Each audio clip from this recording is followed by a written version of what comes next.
Giré el espejo retrovisor para verificar la ruta y sentí como la sangre se me congelaba al ver que el asiento trasero estaba completamente vacío, mientras las manitas heladas de esa niña me apretaban el cuello desde la penumbra.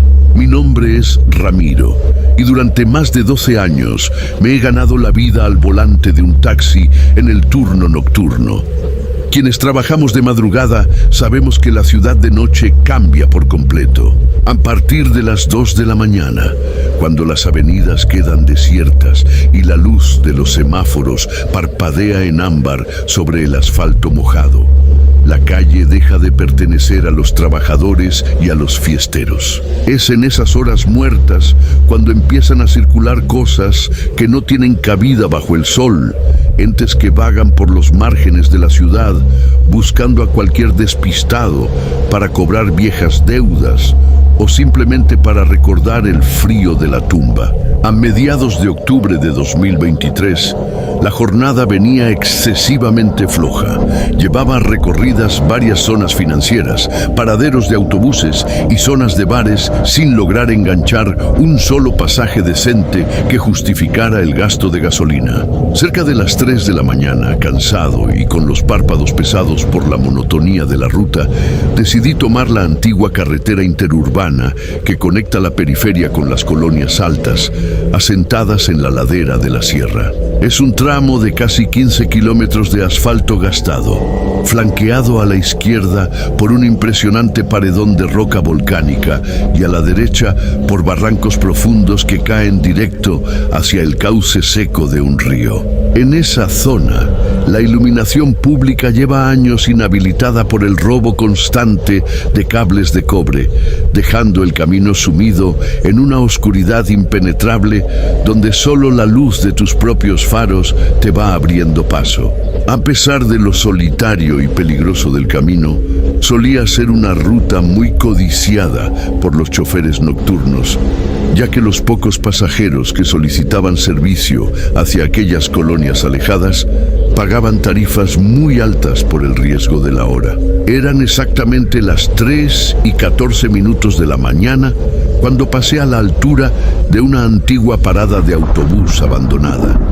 Un refugio de mampostería con el techo de lámina oxidado que estaba iluminado únicamente por la pálida y parpadeante luz de un letrero comercial medio roto. Ahí, de pie sobre el charco que rodeaba la orilla de la banqueta, vi la figura de una niña pequeña.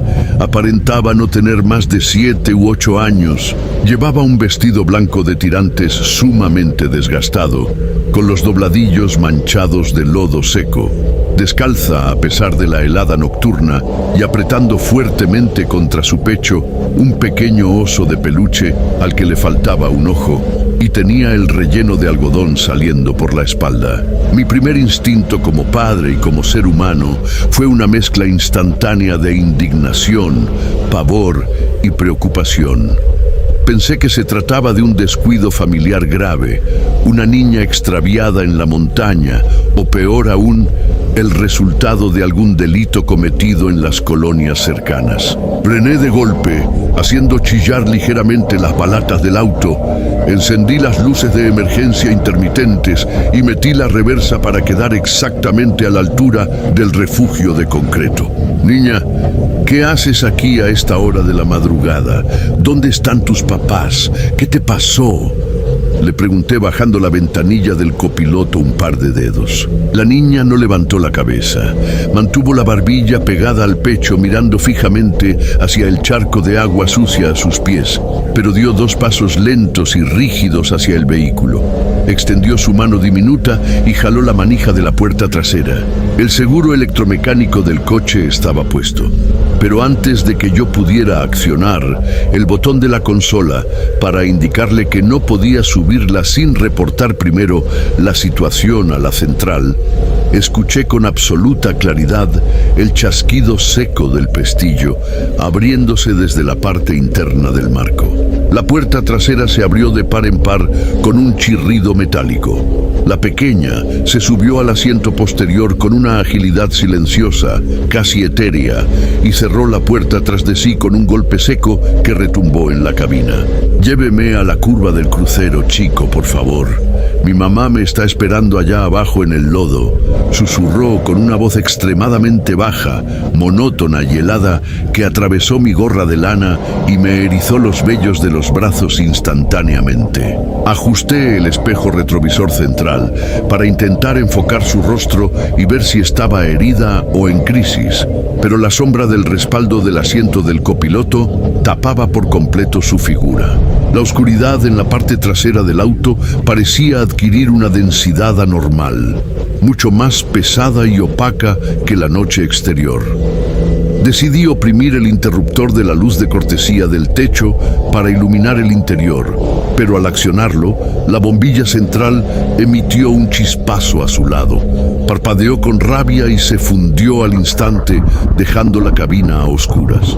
«Está bien, te llevo para allá, pero voy a hacer una llamada por radio a la central para que avisen a una patrulla de la policía vial que nos espere en el crucero», dije mientras metía la primera velocidad y sacaba el clutch para poner el taxi en marcha nuevamente. Apenas recorrimos unos 500 metros, internándonos en la zona más profunda de la carretera, donde la vegetación de pino y la pared de piedra devoran por completo cualquier visibilidad exterior. El ambiente dentro del coche dio un giro aterrador.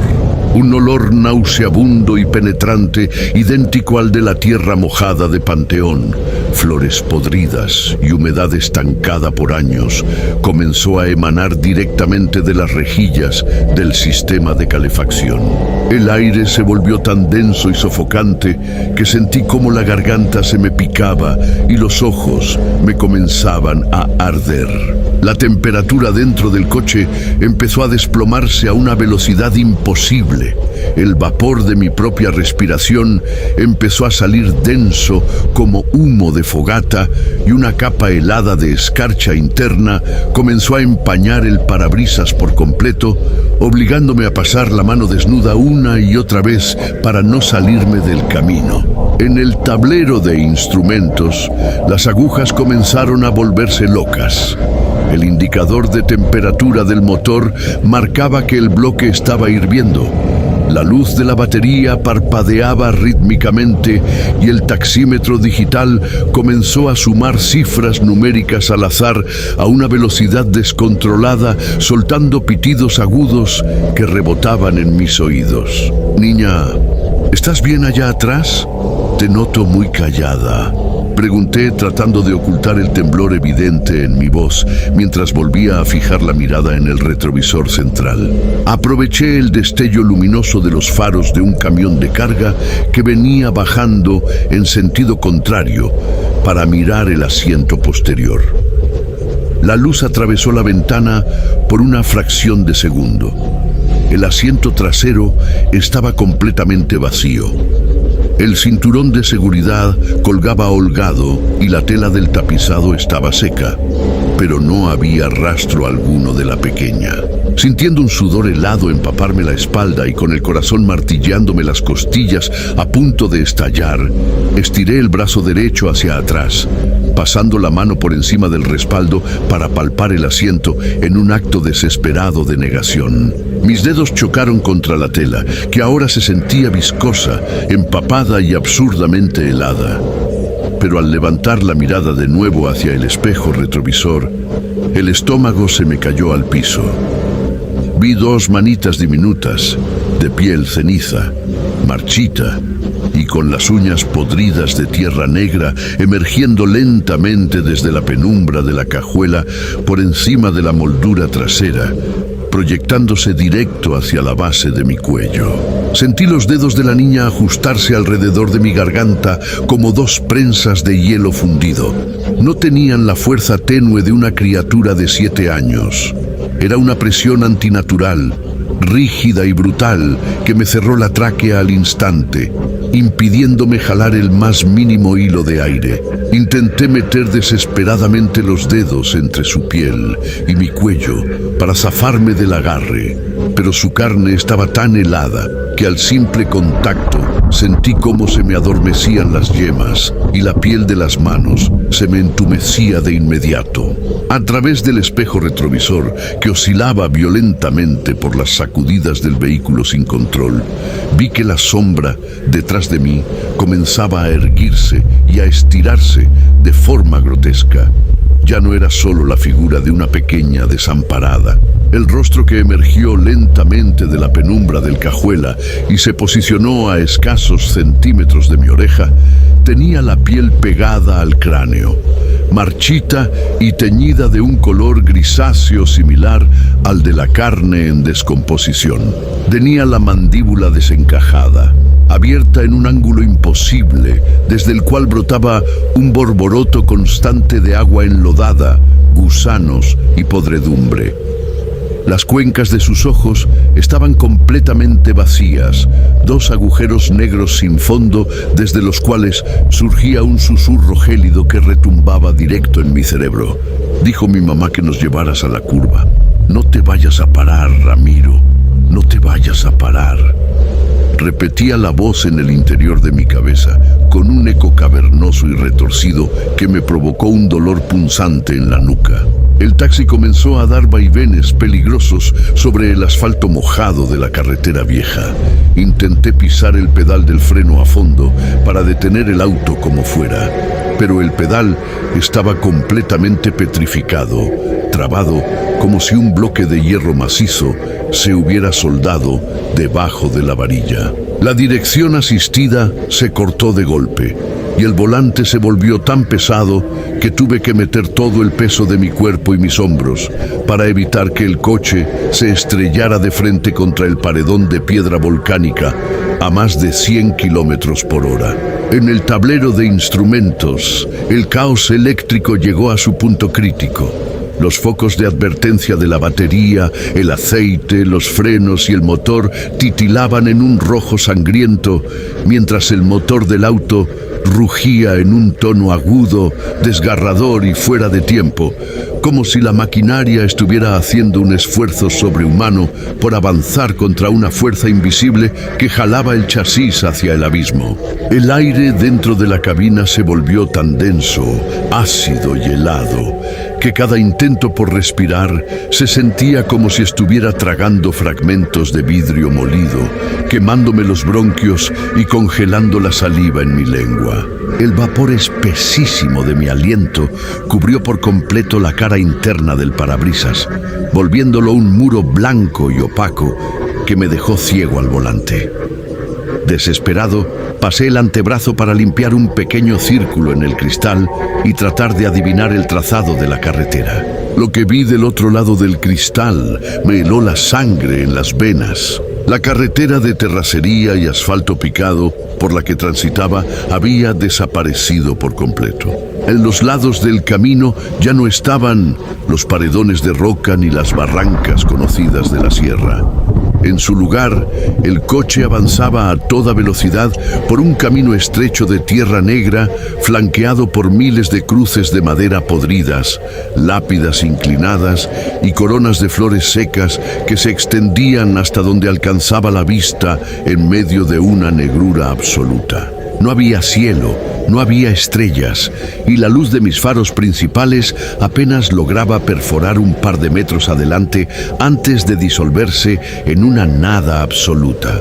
«Suéltame, déjame en paz, por el amor de Dios», grité con el último aliento que me quedaba en los pulmones, estirando la mano izquierda para presionar de forma frenética el botón del pánico montado bajo el tablero y el interruptor del radio de banda corta con la central. De la bocina del radio no salió la voz tranquilizadora de la operadora. Lo único que retumbó en la cabina Fue una marea de estática ensordecedora cruzada por gritos agónicos, sollozos de mujeres, pisadas en el lodo y el crujido claro de metales retorciéndose, como el eco distante de cientos de accidentes automovilísticos ocurriendo al mismo tiempo en una frecuencia fantasma. Los dedos helados en mi cuello apretaron con más fuerza aún, buscando partirme las vértebras. Sentí que la vista se me apagaba por momentos y que unos puntos luminosos empezaban a bailar en mi campo visual por la falta de aire. En un acto de pura desesperación y supervivencia, metí la mano derecha en la guantera mientras intentaba mantener la izquierda aferrada al volante para no volcar. Busqué a ciegas entre los papeles del coche hasta que mis dedos tocaron el rosario de madera gruesa que mi madre me había regalado el día que compré el taxi y que llevaba años guardado ahí como amuleto. Empuñé el rosario con todas las fuerzas que me quedaban en el cuerpo. Me giré hacia atrás como pude y se lo estampé con violencia directamente en el rostro a la criatura que me sujetaba desde la penumbra. Al contacto de la madera bendita con esa piel grisácea y podrida, un siseo violento y ensordecedor inundó la cabina, idéntico al de una plancha al rojo vivo tocando carne cruda. Un olor penetrante a azufre y carne quemada invadió el auto mientras la entidad soltaba un alarido agudo, desgarrador e inhumanamente potente, una onda de sonido que hizo vibrar toda la estructura del taxi hasta agrietar los cristales de las ventanas traseras. La presión mortal en mi cuello cedió de golpe. Caí sobre el volante tosiendo de forma violenta, escupiendo saliva y jalando grandes bocanadas de aire con desesperación. Aproveché ese segundo de alivio para jalar la palanca del freno de mano con toda la fuerza de mi brazo y pisé el pedal del embrague a fondo. El taxi amarró las 4 llantas sobre el asfalto. Se escuchó el chillido ensordecedor del derrape y una nube de humo de llanta quemada llenó el ambiente mientras el auto daba 2 giros violentos e incontrolables sobre su propio eje, terminando por impactar de costado contra la barrera de contención metálica del camino. El impacto fue brutal. Mi cabeza golpeó fuertemente contra el marco de la puerta del conductor, dejándome aturdido y con la vista nublada durante varios segundos. Cuando logré reaccionar y recuperar la orientación, vi que el motor del coche se había apagado. La cabina estaba sumida en un silencio sepulcral, interrumpido únicamente por el goteo constante del anticongelante saliendo del radiador destrozado y el chasquido del metal caliente enfriándose. Miré de inmediato hacia el asiento trasero a través del retrovisor. No había nadie. La tela del asiento estaba completamente vacía, pero profundamente empapada de un agua negra, fangosa y pestilente que olía a vegetación en descomposición. La puerta trasera del lado izquierdo estaba abierta de par en par, colgando floja de las bisagras vencidas. Giré la cabeza hacia el exterior para ubicarme. Había vuelto a la carretera real. Estaba detenido en el tramo conocido como la curva del crucero chico, una vuelta cerrada en descenso famosa en el gremio por los fatales accidentes que ocurren ahí año con año. A un lado de la barrera de contención deformada por el golpe de mi auto, iluminada apenas por la luz intermitente del faro derecho que milagrosamente seguía funcionando, había una pequeña capilla de concreto con una cruz de hierro oxidado. Me bajé del taxi a rastras, temblando de pies a cabeza, con las piernas deshechas y sujetando el rosario de madera con los nudillos blancos. Me acerqué a la capilla, apoyándome en el cofre para no caerme, y miré la placa de bronce que estaba fijada en la base de la cruz. La fotografía ovalada en la placa mostraba a la misma niña pequeña que había subido a mi auto kilómetros atrás, sonriendo a la cámara con el mismo vestido blanco y abrazando el oso de peluche al que le faltaba un ojo. Abajo, las letras grabadas decían: en memoria de la pequeña Sofía y su madre, fallecidas trágicamente en este lugar al caer su vehículo al barranco en la madrugada del 14 de octubre de 1998. Su familia reza por el descanso de sus almas en la eternidad. El frío que me atravesó el cuerpo en ese instante fue infinitamente peor que el de las manos de la criatura. A los 15 minutos pasó una patrulla de la policía estatal que realizaba su recorrido nocturno. Al verme herido del rostro, en shock y con el taxi destrozado contra la contención, los agentes bajaron a auxiliarme. Cuando intenté explicarles con la voz entrecortada lo que había vivido desde la parada abandonada, los dos oficiales se miraron en silencio, sin una sola mueca de burla o incredulidad. El más veterano de ellos me puso una cobija sobre los hombros, suspiró profundamente y me dijo en voz baja: «Tranquilo, amigo, agradece que estás vivo para contarlo. No eres el primer taxista que encontramos estampado en esta misma curva a las 3:30 de la mañana. Esa niña lleva más de 20 años pidiendo viaje en la parada vieja.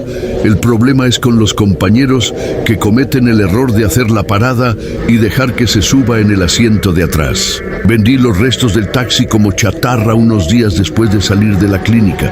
Jamás volví a ponerme al volante de noche ni a trabajar en el servicio público. Hoy en día me gano la vida como mecánico en un taller de turno matutino. Pero cada vez que el reloj marca las 3 de la mañana o veo llover sobre el asfalto frío, no puedo evitar llevarme la mano al cuello, donde todavía conservo 2 marcas moradas e irregulares que jamás terminaron de borrarse de mi piel. Llevaba más de 15 años recorriendo las calles de la ciudad durante la noche, pero nunca me había tocado una jornada tan extraña como la de aquel tercer viernes de noviembre. Llovía sin tregua desde las 10 de la noche, una lluvia fina, fría y constante que convertía el asfalto en un espejo negro sobre el que se reflejaban los semáforos y los faroles públicos. Eran casi las 2:30 de la mañana y la ciudad parecía completamente muerta, sin un solo alma caminando por las banquetas y con un tráfico inexistente que volvía el ambiente extrañamente desolado. Me encontraba estacionado cerca de la terminal de autobuses del norte, esperando a que saliera algún pasajero del último nocturno. El vapor de la calefacción mantenía la cabina tibia mientras escuchaba el murmullo bajo de la radio de banda corta de la central. A través de la ventana del copiloto vi salir a un hombre de la sombra del portal de la terminal. Vestía un traje oscuro impecable, pero cortado a la antigua, con solapas anchas y una corbata delgada. Llevaba una maleta de cuero bastante maltratada en la mano derecha y un sombrero de ala ancha que le cubría la parte superior del rostro, dejándolo en sombras. El hombre caminó a paso lento pero firme hacia el auto, rodeó el cofre y abrió directamente la puerta del copiloto. Al sentarse, un olor extraño llenó de inmediato el vehículo. Era una mezcla de alcanfor, flores secas y polvo antiguo, un aroma idéntico al que se respira al abrir un ropero viejo que ha permanecido cerrado durante décadas. «Buenas noches, jefe. ¿A dónde lo llevo?», pregunté ajustando el espejo lateral. El hombre no se quitó el sombrero ni se giró para mirarme. Tenía las manos cruzadas sobre la maleta de cuero, unas manos de piel blanca, casi amarillenta, con las uñas extrañamente limpias y recortadas. «Necesito que me lleve a San Pedro de las Peñas, por favor», dijo con una voz pausada, grave y sin ninguna entonación emocional, como si estuviera leyendo un texto aprendido de memoria. Me quedé pensando unos segundos. Conocía prácticamente cada colonia, brecha y pueblo periférico en un radio de 50 kilómetros a la redonda, pero el nombre de ese lugar no me sonaba para nada. «¿San Pedro de las Peñas?», Disculpe, jefe, pero no me ubico. Eso está rumbo a la salida a la sierra o para el lado de las presas. El pasajero sacó un billete antiguo del bolsillo del saco y lo colocó con delicadeza sobre el tablero. Era un billete de denominación alta, pero de una edición que llevaba años fuera de circulación, impecablemente conservado, como si hubiera sido impreso esa misma mañana. Siga recto por la carretera vieja hacia la desviación del puente de piedra. Yo le iré indicando los cruces. Le pagaré lo que marque el taxímetro más este adelanto. Respondió con la misma frialdad en la voz. Acepté el viaje. En aquellas horas de la madrugada y con la jornada tan mala, rechazar una carrera larga con buen pago habría sido una tontería. Puse primera y salimos de la terminal. Cruzamos la zona urbana en unos 20 minutos, dejando atrás los últimos semáforos y adentrándonos en la carretera secundaria que bordea las lomas del norte. La lluvia se volvió más densa, convirtiéndose en un torrencial que obligaba a llevar los limpiaparabrisas a máxima velocidad. A los pocos kilómetros de haber dejado atrás el último poste de luz de la ciudad, el GPS de mi teléfono celular perdió la señal por completo. La pantalla parpadeó en rojo y mostró el mensaje de "buscando satélites", para luego apagarse por completo. No le di demasiada importancia en el momento, pues en esa zona de cerros las sombras de cobertura eran bastante comunes debido a la topografía del terreno.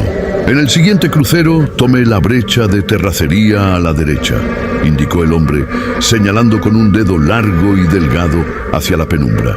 Miré hacia la derecha con desconfianza. Lo que señalaba no parecía un camino oficial. Era una desviación de tierra negra y grava suelta que se internaba directamente en un denso bosque de encinos y pinos. No había letreros de señalización, no había barrera de contención y el camino ascendía en una pendiente pronunciada que se perdía en la niebla nocturna. Oiga, jefe, ese camino se ve muy feo y con esta lluvia la terracería se vuelve un lodo terrible. Mi auto es un sedán bajito. Se nos puede quedar atascado el cárter en una piedra, advertí deteniendo un poco la marcha. El camino está firme por debajo del barro. No se va a quedar. Acelere, nos están esperando, dijo el hombre, y por primera vez en todo el trayecto se giró ligeramente hacia mi lado. En la luz tenue del tablero pude notar la orilla de su rostro. Tenía la piel ridículamente tensa sobre los pómulos de una palidez cadavérica y los labios apretados en una línea recta sin color. Lo más inquietante eran sus ojos, fijos, sin párpados que parpadearan, devolviéndome una mirada vacía que parecía atravesarme sin registrar mi presencia. Un escalofrío involuntario me bajó por la espalda, pero el temor a quedar como un cobarde en medio de la nada me hizo acatar la orden. Giré el volante e interné el taxi en la brecha de tierra. Apenas las ruedas del auto tocaron la terracería, el ruido de la lluvia sobre el toldo cambió de tono. Ya no sonaba como gotas de agua. El impacto sobre el metal recordaba el golpeteo de pequeñas piedras o tierra cayendo a puñados sobre una caja. Las ramas de los encinos a los lados del camino estaban tan bajas que rascaban los costados del coche con un sonido metálico que me ponía los nervios de punta. Avanzamos a vuelta de rueda durante casi 20 minutos en una oscuridad total. El medidor de distancia del auto indicaba que habíamos recorrido más de 12 kilómetros desde la carretera principal, pero el entorno no cambiaba en absoluto. Solo árboles desnudos, niebla y la brecha de tierra negra subiendo sin cesar. Fue en ese punto cuando empecé a notar algo sumamente extraño en la luz de los faros principales. La luz halógena de mi auto, que normalmente era blanca y brillante, se tornó de un color amarillento opaco, como si atravesara un cristal sucio. Y lo peor de todo, a pesar de ir a paso de rueda, no nos cruzamos con ningún otro vehículo, ni vimos una sola casa, poste eléctrico o cerca de alambre que indicara presencia humana. Era como si hubiéramos salido de la geografía conocida y nos estuviéramos adentrando en un hueco del mapa. De repente el hombre estiró el brazo y señaló hacia el frente. Ahí está la entrada al pueblo. Detenga el auto junto al portón. A unos 50 metros adelante, iluminado apenas por la luz pálida de los faros, apareció un portón monumental de hierro forjado oxidado, empotrado entre dos pilares enormes de piedra volcánica. El portón estaba cerrado con una gruesa cadena y un candado antiguo, pero detrás de las rejas no se veían calles, luces ni casas. Lo único que se divisaba era una calle empedrada que descendía hacia una plaza pequeña rodeada de arcos derruidos y edificaciones de adobe sin techo, completamente devoradas por la vegetación y la niebla. Apreté el freno a fondo y dejé el coche en neutral, con el motor encendido y la mano lista sobre la palanca de velocidades para meter reversa en cualquier momento. Jefe, esto no es un pueblo, esto es una ruina abandonada. Aquí no vive nadie desde hace décadas, dije con el corazón latiéndome a 1000 por hora en el pecho. El hombre no respondió. Abrió la puerta del copiloto y bajó un pie hacia el barro. Antes de salir por completo de la cabina, se volvió hacia mí. La luz interior de la cortesía se encendió de golpe e iluminó su rostro de lleno. Lo que vi debajo del ala del sombrero me congeló la sangre en las venas. La piel de su cara no tenía poros ni arrugas humanas. Era una superficie lisa, dura y amarillenta como la cera de una vela. En el lugar donde debían estar las fosas nasales solo había 2 hendiduras secas y sus ojos eran 2 cuencas oscuras cubiertas por una fina película de telaraña blanca.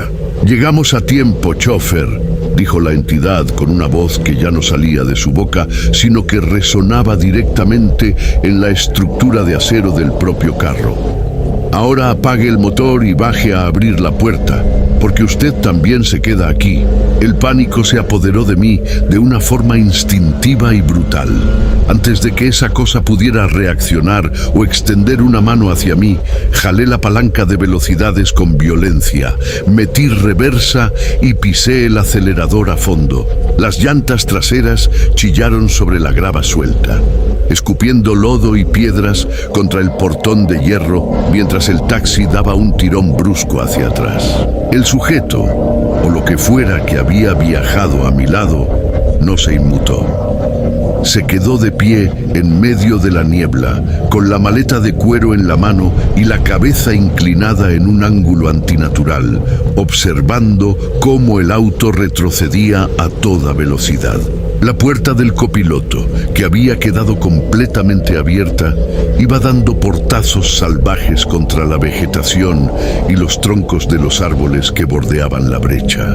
Intenté girar el auto para dar la vuelta en U, pero la brecha era demasiado estrecha y el barro acumulado por la lluvia torrencial había transformado el camino en una pista de hielo negro. En el segundo maniobra de retroceso, la llanta trasera derecha cayó en un zanjón oculto por la niebla y el motor del coche se apagó de golpe con un estornudo metálico seco. El silencio que siguió fue absoluto, pesado y sofocante. La lluvia parecía haber cesado de repente, o tal vez el agua caía sin hacer ruido en ese lugar olvidado. Las luces de los faros delanteros iluminaban directamente hacia el fondo de la brecha, apuntando hacia el portón oxidado. A través del parabrisas vi cómo la figura del hombre del sombrero comenzaba a caminar de regreso hacia el taxi. No daba pasos normales, se desplazaba con un movimiento fluido, casi flotante, cortando la niebla con una lentitud calculada. Pero no venía solo. Detrás de él, emergiendo de entre las ruinas del pueblo abandonado y cruzando los barrotes del portón de hierro como si fueran sombras, comenzaron a salir decenas de siluetas humanas. Eran figuras vestidas con ropajes antiguos, oscuros y raídos. Hombres, mujeres y niños de rostros pálidos y acartonados, con la misma mirada vacía y grisácea que el pasajero. Caminaban en fila india, avanzando en absoluto silencio sobre el barro, rodeando lentamente el auto por ambos lados como una marea de esqueletos cubiertos de carne seca. Desesperado giré la llave del encendido. El marcha del motor sonaba ahogada, dando tirones sordos sin lograr arrancar. «Arranca, por tu madre, arranca», grité entre sollozos, golpeando el volante con el puño, mientras la aguja de la batería caía peligrosamente. Las primeras sombras llegaron a los costados del vehículo. Pude escuchar el roce de sus manos secas deslizándose sobre la lámina del auto, un sonido similar al de hojas secas arrastradas por el viento. Una de las siluetas, una mujer con el rostro carcomido por el tiempo, pegó su cara directamente contra el cristal de la ventana del conductor. Sus dedos, largos y amarillentos, comenzaron a dar pequeños golpes rítmicos contra el vidrio, abriendo la boca para emitir un murmullo indescifrable que resonaba dentro de mis oídos. De pronto, el pasajero original llegó a la altura de la puerta del copiloto que continuaba abierta.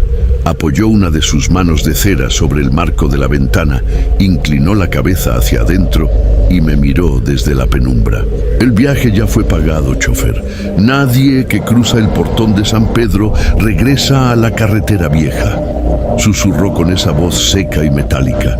En ese instante me acordé del billete antiguo que el sujeto había colocado sobre el tablero al inicio del trayecto.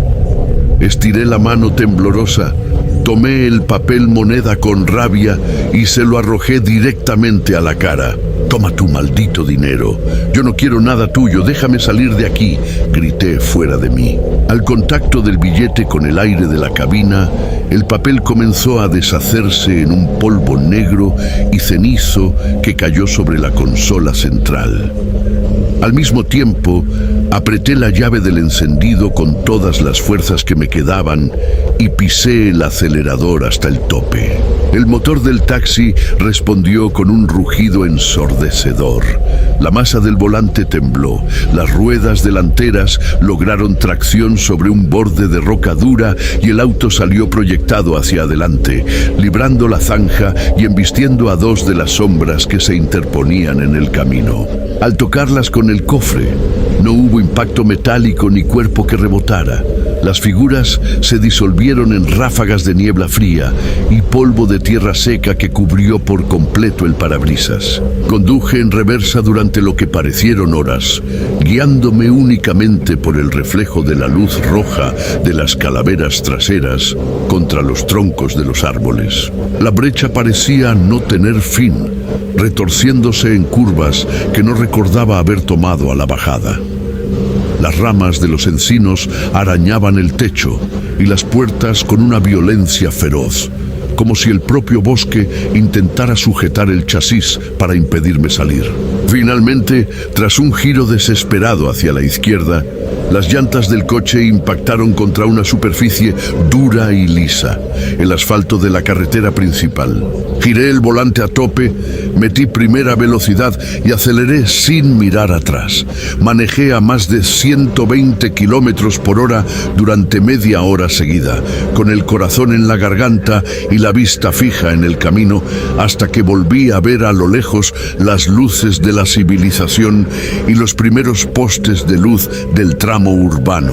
Detuve el carro en una gasolinera iluminada de la entrada a la ciudad. Me bajé del auto temblando incontrolablemente, con la camisa empapada en sudor frío. Un despachador del turno nocturno se me acercó al ver el estado en que llegaba el taxi. «Oiga, amigo, ¿qué le pasó a su carro? Viene hecho una desgracia», dijo el muchacho mirando el vehículo con asombro. Al rodear el taxi, me quedé helado. La carrocería entera estaba cubierta de una fina capa de ceniza negra y barro seco. A lo largo de las puertas y en las ventanas laterales había marcas profundas de garras e impresiones de palmas de manos humanas, como si decenas de personas hubieran estado empujando o intentando frenar el auto. La puerta del copiloto estaba doblada hacia afuera y la tapicería del asiento trasero estaba espolvoreada de polvo de panteón. Al día siguiente, intrigado y aún aterrado, Fui a buscar a un viejo historiador del gremio de choferes en la central de autobuses, un hombre de más de 80 años que conocía los secretos de la región. Al escuchar el nombre de San Pedro de las Peñas y la ubicación de la brecha, el anciano se puso pálido, cerró la puerta de su oficina y sacó un mapa topográfico viejo de la zona. San Pedro de las Peñas no existe desde 1952, muchacho, me dijo en voz baja, señalando una zona marcada en rojo en la montaña. Fue un pueblo minero que quedó sepultado entero bajo un derrumbe de tierra durante una tormenta de noviembre. Toda la gente quedó atrapada abajo antes de que pudieran evacuar. Nadie sobrevivió. De vez en cuando, en las noches de lluvia fuerte, algún despistado toma esa brecha y no vuelve a aparecer nunca. Tuviste una suerte que no te corresponde. Vendí el auto esa misma semana por una fracción de su valor y me retiré del oficio de chofer nocturno para siempre. Hoy trabajo como checador de rutas en la terminal durante el día con la luz del sol de frente. Pero cada vez que entra un pasajero vistiendo abrigo oscuro y sombrero, o cuando la lluvia comienza a golpear los cristales por la tarde, me invade un escalofrío en el pecho. Recordando la noche en que estuve a punto de quedarme a hacerle compañía a las sombras del pueblo olvidado. Llevaba 15 años en el turno nocturno y pensaba que ya lo había visto todo. Borracho problemático, asaltantes con navaja en mano y clientes extraños. Pero nada te prepara para el momento en que descubres que la persona a la que le estás prestando el servicio no viene sola, ni tampoco viene por su propia voluntad. Era un martes de madrugada, alrededor de las 3 de la mañana. Lloviznaba en la zona industrial de la ciudad. Un sector de bodegas oscuras, terrenos baldíos y fábricas abandonadas, donde de noche no pasa ni un alma. Yo iba despacio por la avenida principal, buscando un acceso hacia la vía rápida para dar por terminada la jornada, cuando vi a un hombre parado debajo de un puente peatonal. Vestía una chamarra de mezclilla pesada, una gorra calada hasta las cejas y llevaba un olor penetrante a gasolina y humedad. Hizo la parada levantando la mano de forma rígida, sin sobresaltos. Me detuve a unos metros, bajé la ventana a apenas un par de dedos y le pregunté a dónde se dirigía. A las ladrilleras del tramo viejo. Te pago el doble de lo que marque la cuenta, pero necesito salir ya de aquí, dijo con una voz raspada, sin mirarme directamente a los ojos. Las ladrilleras eran un sector peligroso y apartado, casi a las afueras de la mancha urbana, pero el dinero extra a esa hora no me caía nada mal. Le quité el seguro a la puerta trasera.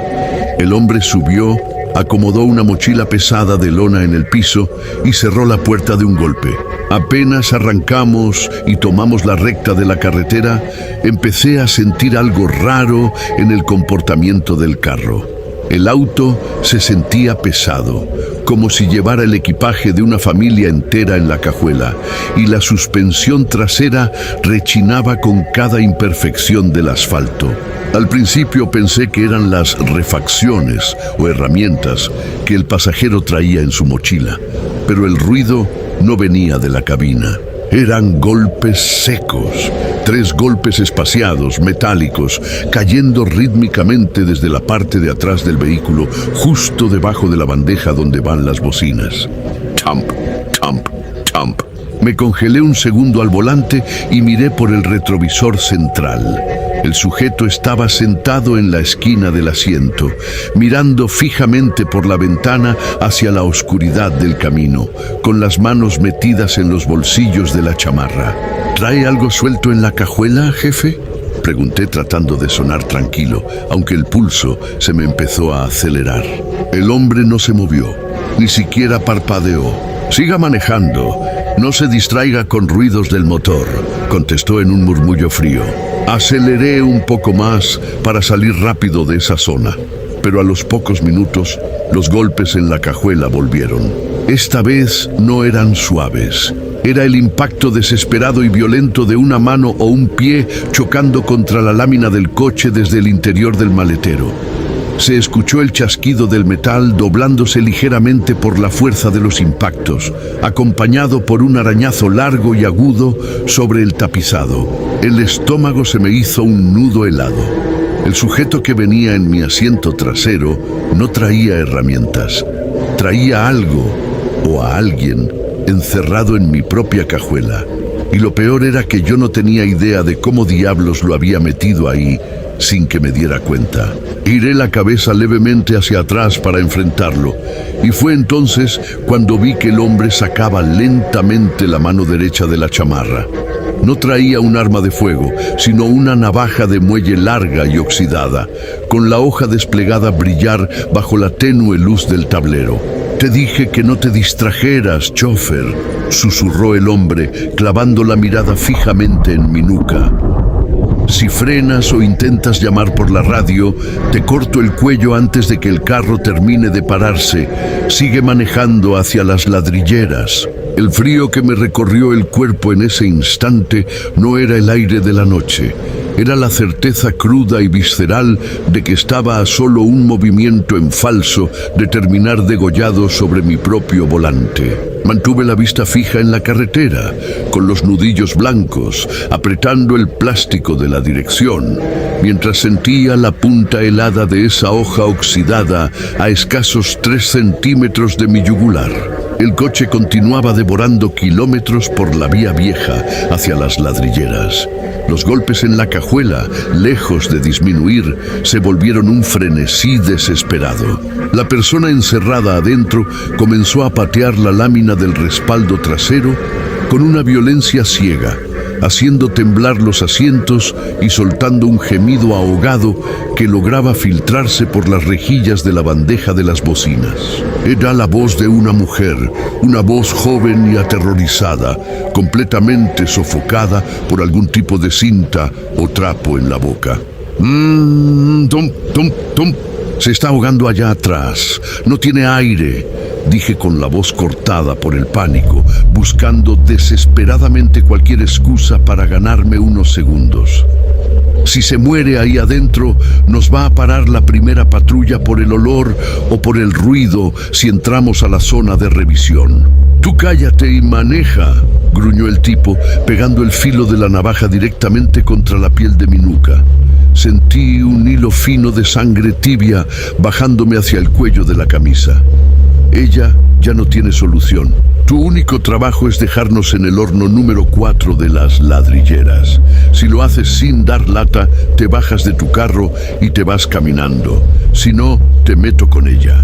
El tipo no estaba ebrio ni alterado por drogas. Su frialdad era la de un matarife experimentado. Fue en ese momento cuando la situación dio un giro que terminó por desquiciarme la mente. De repente, los golpes en la cajuela cesaron de golpe. Un silencio sepulcral volvió a caer sobre el vehículo, pero no fue un alivio. El aire dentro de la cabina se volvió denso, sofocante, cargado de un olor metano pestilente, idéntico al de la sangre estancada mezclada con carne quemada. El indicador de temperatura del motor en el tablero se fue directo a la zona roja y las luces del carro empezaron a parpadear de forma rítmica, perdiendo fuerza hasta quedar reducidas a un hilo pálido de luz amarilla sobre el asfalto. El sujeto de la navaja miró hacia abajo, confundido al notar que la luz del tablero se apagaba. «¿Qué le pasa a esta chatarra?», mencionó, bajando un segundo la vista hacia la consola central. Aproveché ese instante de distracción. Con un movimiento desesperado, metí el pie a fondo en el pedal del freno y jalé la palanca del freno de mano con todas las fuerzas que me quedaban. Las llantas del taxi se amarraron sobre el pavimento húmedo. El choque de inercia fue violento. La cabeza del tipo se proyectó de lleno contra la parte trasera de mi asiento y la navaja se le salió de las manos, cayendo hacia el piso del copiloto. El coche quedó cruzado en medio de la carretera desierta, con el motor apagado.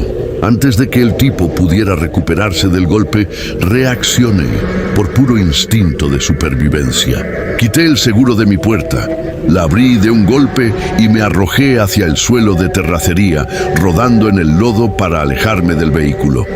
Me puse de pie tambaleándome, con la garganta sangrando levemente y el corazón a punto de reventarme el pecho, dispuesto a correr hacia la maleza para salvar la vida. Pero cuando volteé hacia el taxi, me quedé paralizado en el lugar. La puerta trasera del lado del pasajero no se había abierto. El sujeto no bajó a perseguirme. En su lugar, el tipo estaba dentro de la cabina, pegado contra la ventana del conductor, golpeando desesperadamente el cristal blindado desde el interior para intentar salir. Sus ojos, que minutos antes transmitían una frialdad absoluta, estaban desencajados por un pánico puro y primitivo. Gritaba cosas que no alcanzaba a escuchar bien a través del vidrio cerrado, mientras arañaba el marco de la puerta con las manos ensangrentadas. A través del parabrisas del auto, iluminado únicamente por la luz pálida de la luna que se filtraba entre las nubes de la lluvia, vi lo que estaba pasando dentro de mi propio coche. Desde la parte trasera de la cabina, emergiendo no por las puertas, sino a través de la misma tela del asiento posterior, comenzó a brotar una masa oscura y viscosa. Parecía una silueta humana compuesta de sombra y sangre negra, una figura delgada de mujer con el cabello largo y mojado pegado al rostro. La criatura se abalanzó sobre el sujeto desde el asiento trasero, envolviendo sus brazos largos y deformes alrededor del torso del hombre. El sujeto abría la boca en un grito mudo, mientras la entidad lo jalaba violentamente hacia el espacio entre los dos asientos. Vi con horror cómo la criatura comenzaba a meter la cabeza del tipo directamente hacia la rejilla de la bandeja trasera, torciéndole el cuello en un ángulo imposible, mientras los huesos de sus hombros crujían con un sonido seco que resonó en la soledad de la noche. Caí de rodillas en el barro, incapaz de moverme o de apartar la mirada de esa pesadilla. En cuestión de 15 segundos, las sacudidas dentro del taxi se detuvieron. El sujeto quedó inmóvil, con la mitad del cuerpo atrapado de forma grotesca entre los asientos posteriores, y la sombra oscura pareció disolverse en el aire de la cabina, dejando tras de sí un halo de vapor helado que cubrió todos los cristales por dentro. Me quedé tirado en la orilla de la carretera durante casi 20 minutos, congelado por el frío y el terror, sin atreverme a acercarme al vehículo. Finalmente, a lo lejos vi aparecer los faros de una camioneta de la policía estatal que hacía su patrullaje de madrugada. Me levanté agitadamente los brazos para pedir auxilio. Los oficiales bajaron con las armas en la mano al ver el carro cruzado y mi ropa empapada de lodo y sangre. Les expliqué, entre sollozos y tirones de aire, lo que había ocurrido dentro de la cabina. Los policías se acercaron al taxi con cautela, apuntando sus linternas de alta potencia hacia el interior del carro. Cuando abrieron la puerta trasera, el olor a descomposición y sangre era tan fuerte que uno de los oficiales tuvo que voltearse a vomitar en la cuneta. El sujeto de la chamarra de mezclilla estaba muerto en el asiento trasero, con el cuello roto y el rostro fijado en un gesto de espanto absoluto. Pero lo más horriblemente real vino cuando el segundo oficial utilizó la palanca de emergencia para abrir la cajuela del coche desde la consola. Al levantarse la tapa del maletero, encontraron el cuerpo sin vida de una mujer joven. Llevaba más de 3 días fallecida, envuelta en cobijas y cinta adhesiva, con huellas evidentes de violencia. En las paredes internas de la lámina de la cajuela había decenas de marcas de uñas y manchas de sangre seca, evidencia de que la mujer había intentado salir desesperadamente antes de sofocarse días atrás. Las investigaciones posteriores de la Fiscalía revelaron que el sujeto era un criminal buscado por la desaparición de varias mujeres en la zona industrial. y que esa madrugada planeaba usar mi taxi para trasladar el cuerpo de su última víctima hacia los hornos clandestinos de las ladrilleras y borrar toda evidencia. Nunca pude volver a subirme a ese carro. La fiscalía lo mantuvo asegurado como evidencia durante meses, pero aunque me lo hubieran devuelto al día siguiente, jamás habría vuelto a poner las manos sobre ese volante. Hoy en día me gano la vida lejos del volante y de las carreteras nocturnas. Pero cada vez que me subo a un vehículo o escucho un golpe sordo venir de la parte trasera de un carro en movimiento, se me erizan los vellos del cuello, porque sé perfectamente que hay deudas que la muerte no permite dejar impagadas y que esa noche la mujer del maletero no regresó para salvarse a sí misma, sino para cobrarse la vida del hombre que la destruyó.